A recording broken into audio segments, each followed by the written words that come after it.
Comme vous le savez tous, nous sommes dans le mois de la conquête. C'est pourquoi l'exhortation que je vais donner ce matin est intitulée « Les 3 attitudes d'un conquérant ». Est-ce que tu peux dire à ton voisin « Les 3 attitudes d'un conquérant » ? Répète le plus fort, avec conviction, « Les 3 attitudes d'un conquérant ». Mon message ce matin est tiré du livre de Josué 1, Josué chapitre 1, versets 1 à 9. Je vais vous laisser le temps de trouver le passage. La parole nous dit dans Josué 1, versets 1 à 9. Après la mort de Moïse, serviteur de l'Éternel, l'Éternel dit à Josué, fils de Nun, serviteur de Moïse, Moïse, mon serviteur, est mort. Maintenant, lève-toi, passe ce Jourdain, toi et tout ce peuple, pour entrer dans le pays que je donne aux enfants d'Israël. Tout lieu que foulera la plante de votre pied, je vous le donne comme je l'ai dit à Moïse. Vous aurez pour territoire depuis le désert et le Liban jusqu'au grand fleuve, le fleuve de l'Euphrate, tout le pays des Essiens et jusqu'à la grande mer vers le soleil couchant. Nul ne tiendra devant toi tant que tu vivras. Je serai avec toi comme j'ai été avec Moïse. Je ne te délaisserai point, je ne t'abandonnerai point. Fortifie-toi et prends courage, car c'est toi qui mettras ce peuple en possession du pays que j'ai juré à leur père de leur donner. Fortifie-toi seulement et aie bon courage.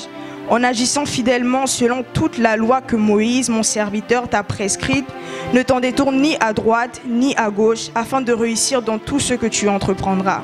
Que ce livre de la loi ne s'éloigne point de ta bouche, médite-le jour et nuit pour agir fidèlement selon tout ce qui est écrit, car c'est alors que tu auras du succès dans tes entreprises, c'est alors que tu réussiras. Ne t'ai-je pas donné cet ordre? Fortifie-toi et prends courage. Ne t'effraie point et ne t'épouvante point, car l'Éternel ton Dieu est avec toi dans tout ce que tu entreprendras. Amen. Je vous invite fortement à méditer ce passage à la maison, car il est très puissant. Amen. Josué était un conquérant. Josué, comme nous, pendant ce mois, devait conquérir le pays de Canaan, qui était la terre promise que l'Éternel avait promis à Israël. Josué était celui-là qui, on peut dire à notre époque, était le fils spirituel de Moïse. Lorsque l'Éternel a promis Canaan au peuple d'Israël, il leur avait dit que c'était un pays où coulerait le lait et le miel. Israël était tout content parce que ils sortaient de l'esclavage, ils sortaient de la servitude et ils allaient vers une terre où ils pourraient être libres, où ils pourraient être libres de servir l'Éternel et où ils seraient heureux. Mais sauf que ce pays était déjà habité. Ce pays avait déjà d'autres habitants que les enfants d'Israël. Si on va en arrière dans les Pentateuques, on remarque qu'à un moment donné, lorsque l'Éternel envoyait des espions dans le pays de Canaan, il y avait tellement de gens et la majorité du peuple d'Israël a fui devant toutes ces personnes. Mais seuls Josué et Caleb ont eu le courage d'aller rentrer dans le pays, d'espionner et on va dire de rôder autour. J'aimerais dire ce matin à quelqu'un, d'abord, qui veut être un Josué ce matin dans cette salle? Qui veut être un conquérant? Qui veut être un conquérant ce Josué ce matin? Pourquoi Josué a eu le courage d'aller affronter tous ces géants qui étaient dans le pays de Canaan? Josué n'était qu'un jeune homme comme moi. Josué était un être humain comme toi, un homme de la même nature que nous.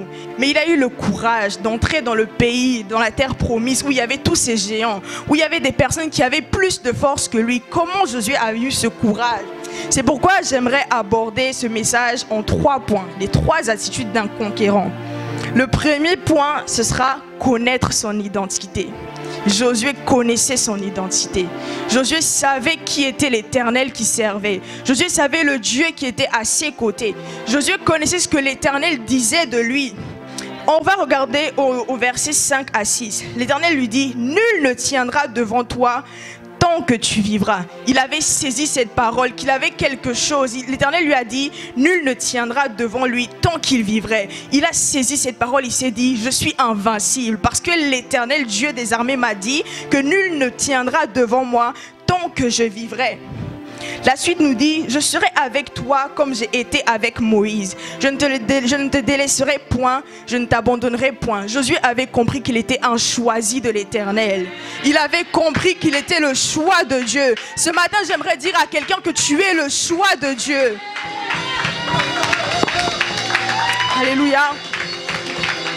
J'aimerais répéter, tu es le choix de Dieu. Saisis ton identité en Christ, tu es le choix de Dieu. Un chrétien qui connaît son identité fait peur au diable. Un chrétien qui connaît qui il est en Christ n'a peur de rien. Il n'a pas peur d'affronter les tempêtes. Il n'a pas peur d'affronter les attaques du diable. Un chrétien qui connaît son identité se rit face au diable. Amen. Josué était un conquérant. Ce matin, j'aimerais que dans ton cœur, tu puisses faire cette prière et dire, Seigneur, je veux être un conquérant. Amen. Maintenant, comment connaître son identité?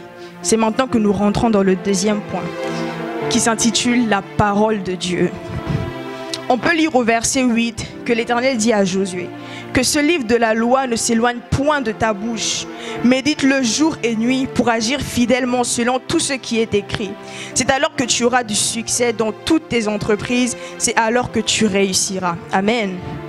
Ce matin, j'aimerais dire à quelqu'un que c'est vrai, tu es chrétien. Tu peux avoir le Saint-Esprit, tu peux parler en langue. Mais si tu n'as pas la parole de Dieu, tu n'es rien face à l'ennemi.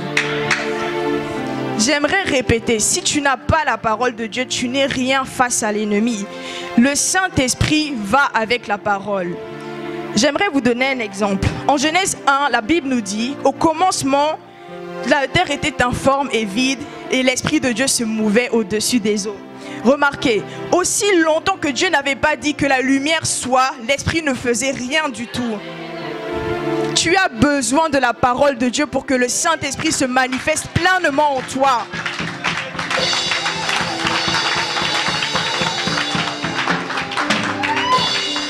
Ce n'est qu'au moyen de la parole de Dieu que tu peux connaître ton identité. Parce que dans la parole, tu sais ce que Dieu dit de toi. Tu connais tous les privilèges que tu as en tant qu'enfant de Dieu. Tu as besoin de méditer la parole. Qu'est-ce que méditer? Méditer, c'est ruminer. C'est revenir plusieurs fois sur une parole. C'est revenir plusieurs fois sur un mot. Je vais vous donner un exemple. Nous, les hommes, on a souvent tendance à recevoir des paroles blessantes. Peut-être dans la journée, ton collègue t'a dit que tu étais nul au travail. Tu vas rentrer chez toi la nuit, tu vas commencer à te remémorer. Je suis nul, je suis nul, je suis nul. Tu vas tellement penser à cette phrase qu'elle va commencer à prendre vie en toi. Et tu vas commencer à te dire, je suis nul, mes collègues ont raison. Maintenant, si les paroles des hommes arrivent à t'affecter autant, à combien plus forte raison la parole de Dieu?